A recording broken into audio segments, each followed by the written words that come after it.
Assalamualaikum warahmatullahi wabarakatuh. Selamat pagi anak-anak. Apa kabar kalian hari ini? Ibu berharap kalian dalam kondisi sehat walafiat. Anak-anak, hari ini kita akan memulai kembali pembelajaran daring kita untuk mapel PKN. Nah, sebelum kita memulai pembelajaran pada hari ini, mari kita sama-sama mengawalinya dengan mengucapkan basmalah. Bismillahirrahmanirrahim. Baik anak-anak, hari ini ada dua materi pokok yang akan Ibu sampaikan. Yang pertama adalah arti penting memahami keberagaman dalam bingkai Bhinneka Tunggal Ika, serta perilaku toleran terhadap keberagaman suku, agama, ras, dan antar golongan. Ya anak-anak, kita akan bahas dulu yang pertama, yaitu arti penting memahami keberagaman dalam bingkai Bhinneka Tunggal Ika. Keberagaman masyarakat di Indonesia memiliki dampak positif sekaligus dampak negatif bagi diri sendiri, masyarakat, bangsa, dan negara. Nah, dampak positif memberikan manfaat bagi perkembangan serta kemajuan. Sedangkan dampak negatif mengakibatkan ketidakharmonisan bahkan kehancuran bangsa dan negara. Nah, bagi bangsa Indonesia, keberagaman suku bangsa, budaya, agama, ras, dan antar golongan merupakan kekayaan bangsa yang sangat berharga. Meskipun berbeda-beda suku bangsa, adat istiadat, ras, dan agama, kita tetap bersatu dalam perjuangan mengisi kemerdekaan untuk mewujudkan cita-cita negara, yaitu yang merdeka, bersatu, berdaulat, adil, dan makmur. Bhinneka Tunggal Ika adalah moto atau semboyan bangsa Indonesia. Suhandi Sigit menyatakan ungkapan Bhinneka Tunggal Ika dapat ditemukan dalam kitab Sutasoma yang ditulis oleh Empu Tantular pada abad ke-14 di masa Kerajaan Majapahit. Nah, dalam kitab tersebut, Empu Tantular menulis, Rawaneka datu winuwus Buddha wiswa bineki rakwaring apan kena parwanosen mangka ning jinatwa kalawan siwatwa tunggal Bhinneka Tunggal Ika tanhana dharma mangruwa. Bahwa agama Buddha dan Siwa atau Hindu merupakan zat yang berbeda, tetapi nilai-nilai kebenaran Jina atau Buddha dan Siwa adalah tunggal. Semboyan Bhinneka Tunggal Ika terdapat pada lambang negara Republik Indonesia, yaitu burung Garuda Pancasila. Di kaki burung Garuda Pancasila mencengkram sebuah pita yang bertuliskan Bhinneka Tunggal Ika. Kata-kata tersebut dapat pula diartikan berbeda-beda tetapi tetap satu. Bhinneka Tunggal Ika mengandung makna bahwa walaupun bangsa Indonesia terdiri atas berbagai macam suku bangsa, adat istiadat, ras, dan agama yang beraneka ragam, namun keseluruhannya merupakan suatu persatuan dan kesatuan. Nah, Bhinneka Tunggal Ika mengandung makna meskipun bangsa Indonesia terdiri atas beraneka ragam suku bangsa, adat istiadat, ras, dan agama, namun keseluruhannya itu merupakan satu kesatuan, yaitu bangsa dan negara Indonesia. Bhinneka Tunggal Ika merupakan semboyan negara Indonesia sebagai dasar untuk mewujudkan persatuan dan kesatuan Indonesia, di mana kita harus menerapkannya dalam kehidupan sehari-hari, seperti hidup saling menghargai antara masyarakat yang satu dengan yang lainnya, tanpa memandang suku bangsa, agama, bahasa, adat istiadat, warna kulit, dan lain-lain.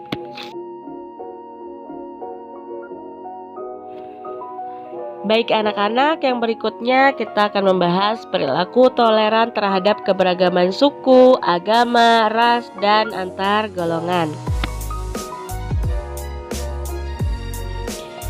Yang pertama adalah perilaku toleran dalam kehidupan beragama.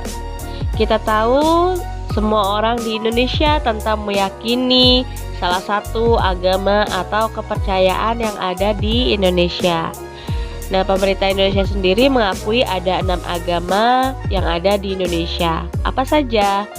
Yang pertama ada Islam, lalu kemudian Kristen, Katolik, Hindu, Buddha, dan Konghucu. Negara sendiri menjamin warga negaranya untuk menganut dan mengamalkan ajaran agama masing-masing. Jaminan negara terhadap warga negara untuk memeluk agama dan beribadah diatur dalam UUD Negara Republik Indonesia tahun 1945 Pasal 29 ayat 2 yang berbunyi, negara menjamin kemerdekaan tiap-tiap penduduk untuk memeluk agamanya masing-masing dan untuk beribadat menurut agamanya dan kepercayaannya itu. Nah, dalam kehidupan berbangsa, seperti kita ketahui, keberagaman dalam agama itu benar-benar terjadi. Agama tidak mengajarkan untuk memaksakan keyakinan kita kepada orang lain.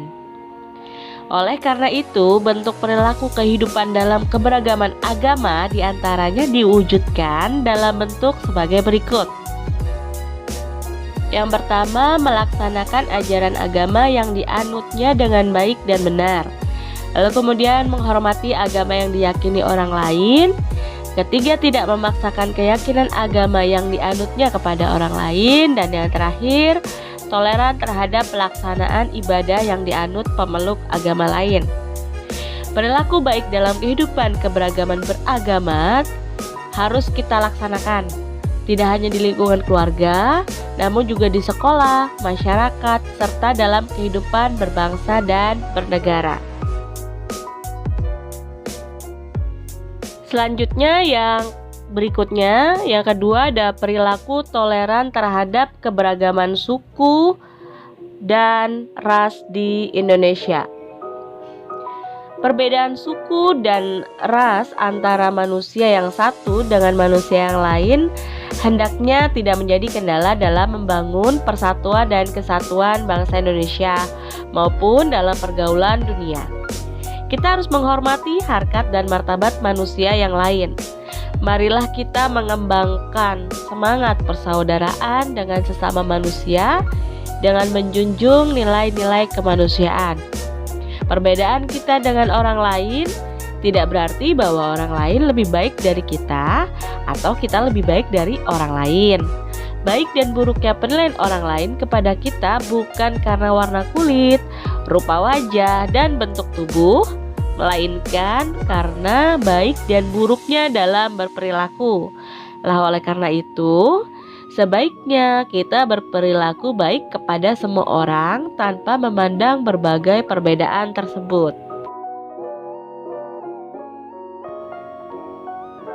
Ya anak-anak, baik yang ketiga, yang terakhir, yaitu perilaku toleran terhadap keberagaman sosial budaya. Kehidupan sosial dan keberagaman kebudayaan yang dimiliki bangsa Indonesia tentu menjadi kekayaan bangsa Indonesia. Kita tentu harus bersemangat untuk memelihara dan menjaga kebudayaan bangsa Indonesia. Siapa lagi yang akan mempertahankan budaya bangsa jika bukan kita sendiri? Nah, bagi seorang pelajar, perilaku dan semangat kebangsaan dalam mempertahankan keberagaman budaya bangsa dapat dilaksanakan dengan yang pertama, mengetahui keanekaragaman budaya yang dimiliki bangsa Indonesia. Nah, yang kedua, mempelajari dan menguasai salah satu seni budaya sesuai dengan minat dan kesenangannya. Kemudian yang ketiga, merasa bangga terhadap budaya bangsa sendiri.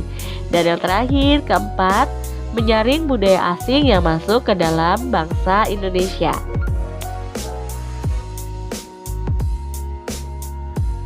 Baik anak-anak, itu dia tadi materi yang dapat Ibu sampaikan pada hari ini. Semoga kalian dapat memahami dan dapat mengamalkannya dalam kehidupan sehari-hari. Anak-anak, untuk mengakhiri pembelajaran kita pada pagi hari ini, mari kita sama-sama mengucapkan hamdalah. Alhamdulillahirabbil alamin. Anak-anak selalu jaga kesehatan dan selalu patuhi protokol kesehatan dimanapun berada. Akhir kata, wabillahi taufiq wal hidayah. Assalamualaikum warahmatullahi wabarakatuh.